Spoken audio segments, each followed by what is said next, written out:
اعوذ باللہ من الشیطان الرجیم، بسم اللہ الرحمن الرحیم۔ سب ناظرین کو علم اسلام چینل میں خوش آمدید اور خلوص بھرا سلام۔ آج کا عنوان مسجد اقصیٰ کو شہید کیا جائے گا۔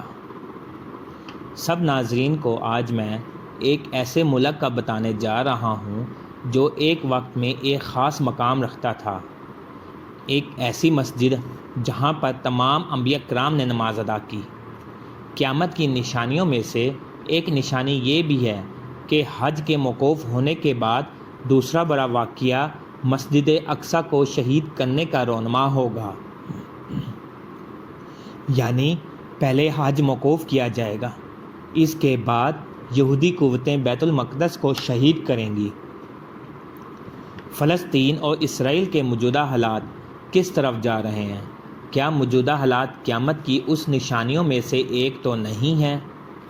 قیامت کی نشانی سے پہلے ایک مختصر جائزہ پیش کرتا ہوں کہ عرب میڈیا کے مطابق اسرائیلی فوج نے فلسطین پر حملوں سے شہریوں کے ساتھ کئی فوجیوں کی ہلاکتوں کا اعتراف کر لیا ہے اور اپنے شہریوں کو غزہ کی پٹی میں یرغمال بنائے جانے کا اعتراف بھی سامنے آ گیا ہے۔ فلسطینیوں نے اسرائیل پر 5000 سے زیادہ راکٹ داغنے کا دعویٰ کیا ہے، جبکہ اسرائیل کے مطابق 1000 راکٹ بتائے جا رہے ہیں۔ یاد رہے کہ فلسطین نے یہ حملہ صبح سویرے کیا جب اسرائیلی یہودی سو رہے تھے۔ صرف راکٹ ہی نہیں داغے گئے بلکہ زمینی مزاحمتوں سے اسرائیلی علاقوں میں داخل ہوئے، راستے میں کھڑے اسرائیلی ٹینکوں کو تباہ کیا گیا۔ کہا جاتا ہے کہ فلسطینیوں کی جانب سے اچانک حملے سے متعدد اسرائیلی شہر سائرن سے گونج اٹھے۔ بتایا جاتا ہے کہ فلسطینی اس کارروائی کو آپریشن اقصیٰ کے نام سے منسوب کرتے ہیں۔ ذرائع کے مطابق جنوبی اسرائیل کے 22 مقامات پر ابھی بھی جھڑپیں جاری ہیں اور اسرائیلی یہودیوں نے اپنے شہریوں کو اپنے گھروں میں رہنے کی تلقین کر دی ہے، جبکہ اس کے جواب میں اسرائیلی فضائیہ نے غزہ کی بمباری پر کی اور فلسطینی وزارت داخلہ کی عمارت پر فضائی حملہ کر کے اس کو تباہ کر دینے کی خبریں بھی موصول ہوئی ہیں۔ ذرائع کے مطابق اسرائیلی حملوں میں 580 فلسطینی شہید اور 2000 سے زائد زخمی ہو گئے ہیں اور زخمیوں میں سے 1200 کی حالت تشویشناک بتائی جا رہی ہے۔ اس حملے میں فلسطینیوں نے کئی اسرائیلی یرغمال بھی بنائے اور ان کو قید کر کے اپنے ساتھ لے گئے۔ میرے پیارے دوستو، اسرائیلی وزارت دفاع کا دعویٰ ہے کہ عسکریت پسند غزہ سے اسرائیلی علاقوں میں داخل ہوئے ہیں۔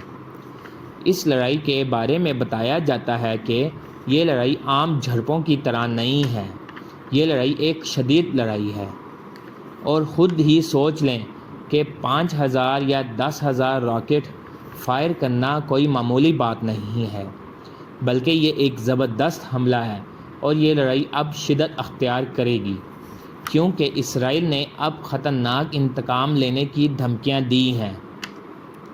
نبی اکرم صلی اللہ علیہ وآلہ وسلم کی روایت میں یہ بتانے کی کوشش کرتے ہیں کہ آیا یہ لڑائی قیامت کی نشانی ہو سکتی ہے کہ نہیں۔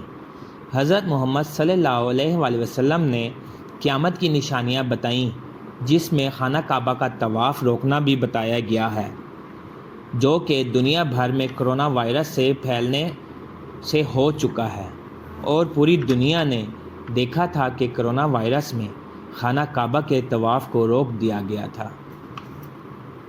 میرے پیارے دوستو، کرونا وائرس کے دوران خانہ کعبہ کے طواف کو موقوف کرنے کو قیامت کی نشانی کہا جا سکتا ہے کہ نہیں، لیکن یہ قیامت کی نشانیوں میں سے نہیں ہے کہ قیامت کی نشانی میں خانہ کعبہ کے طواف کو زبردستی روکنے کی بات ہے، چونکہ یہ سعودی حکومت نے ایک موذی مرض کی وجہ سے طواف کو خود روکا تھا۔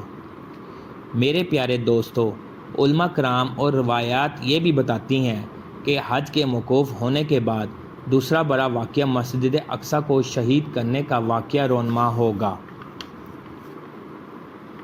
مزید اسلامی معلومات حاصل کرنے کے لیے ہمارے چینل کو سبسکرائب کریں۔ شکریہ۔ اللہ حافظ۔